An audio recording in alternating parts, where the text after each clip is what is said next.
Guys यहाँ पे buffalo milking हो रहा है और ये बफेलो दूध नहीं दे रही है। देखो ये रही ये वाली, ये है, ये दूध नहीं दे रही। गाइस दो भैंसों की लड़ाई हो चुकी है, ये देखो। गाइस ये रही छोटी काव, ये खाना खा रही है दोनों, छोटी बफेलो और छोटी काव। यहाँ पे गाइस काव मिल्किंग कर रहे हैं। गाइस ये देखो दूध निकल रहा है।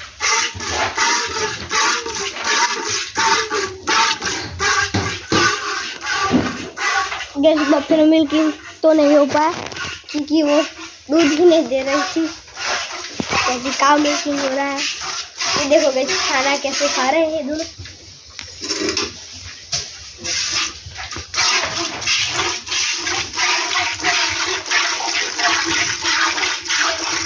गैस यहाँ पे इसका खाना है, ये देखो ये रहा। गैस गुस्सा कर रही है। गैस वो काव का इतना दूध निकला है, ये देखो ये रहा 10 लीटर 10-8 लीटर 2-3 काव का। सो गैस तो वीडियो अच्छा लगा चैनल को सब्सक्राइब लाइक कर देना। कर वीडियो कैसा लगा मेरे नेक्स्ट व्लॉग में। Thank you for watching.